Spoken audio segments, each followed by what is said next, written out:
I'm Mackenzie Rosenberg, and I'm a freshman at the University of Arkansas. The university is full of ornate, beautiful, and unique artwork and architecture.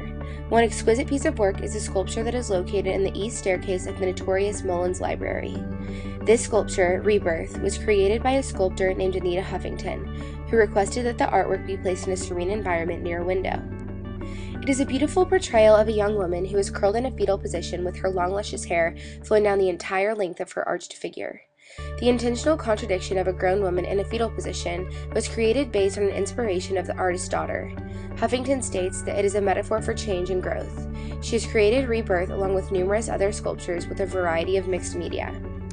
Huffington began her artistry in New York City during the 50s, where she discovered her passion for sculpture. In later years, she relocated to the Arkansas Ozarks, where her work flourished.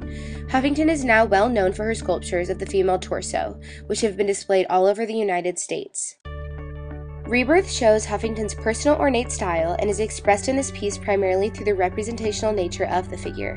Not only does the polish of the sculpture produce a serene feeling for the viewers, but the sculpture in the round is highly stylized and detailed in its overall creation. The optical language most definitely catches the attention of viewers, drawing them in to explore the significance of rebirth. Eye-catchingly, the biomorphic shape of the object is what creates the metamorphical idea of a grown woman in such a strange position. It is intricately carved with both low relief and high relief gauges. The lines that are carved to create the visual of the long hair allow the viewer's eye to flow about on the piece of art. The variation of depths of the carved figure give it a free-flowing sentiment. The low saturation of the opaque ivory alabaster allows the light to be shown through the sculpture during the daytime. This illumination allows the sculpture to come to life and truly depict its lesson to be appreciative for all that we have. The creation of this piece of art, though, was influenced by more than the simple form in which it was made. Its beauty and mastery of work examines the depths of the feminist movement that is seen in many aspects of the art world. In general, Anita Huffington created masterpieces solely based on the figure of the female torso, with Rebirth being no different. This female-inspired sculpture fits directly into the themes of the ideals of positively representing the womanhood with ultimate goal to aspire to achieve another phase in life, while accentuating the importance of the serene and unhurried aspect of growing up. In addition, Rebirth is full of biographical importance. Just as the artist creates all art for some desire, in this case, Huffington created the sculpture based on her daughter Lisa. The change that she saw her daughter going through as she was growing into an amazing woman is what truly inspired her. The relationship is depicted in this piece through the gentleness of the visualization of the curled and relaxed figure. So sadly, 1 month after the sculpture was finished, Lisa Huffington was killed by a drunk driver. Although it was not originally meant to be a symbol of a lost loved one, Huffington looks to this sculpture as a remembrance of her beloved daughter. Rebirth is an expression of a humanistic mindset. Huffington is known for sculpting exquisite core pieces, while expressing them in a natural humanism point of view with a twist. Rebirth in particular reflects a more expressionistic feel in regard to its extreme posture and dramatized manifestation.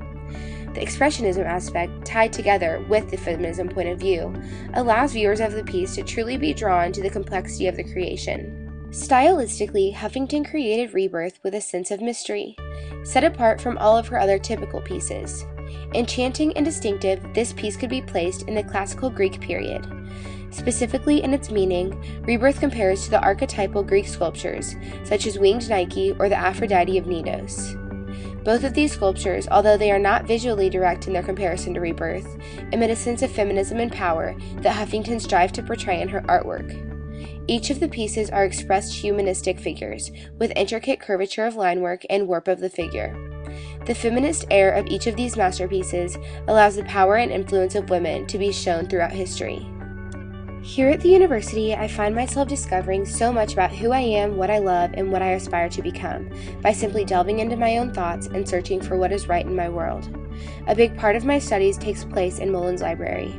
Typically, I find myself on the 3rd floor, which assures my passing of Rebirth every time.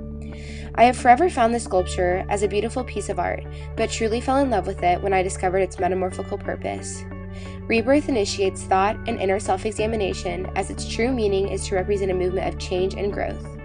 This year is the beginning of the rest of my life, and it is my responsibility to ensure my success. Rebirth, sculpted delicately by Anita Huffington, excites passion within myself, as I hope it does for the thousands of students that are fortunate enough to pass it and view its grace, as they are too in college on their journey to success.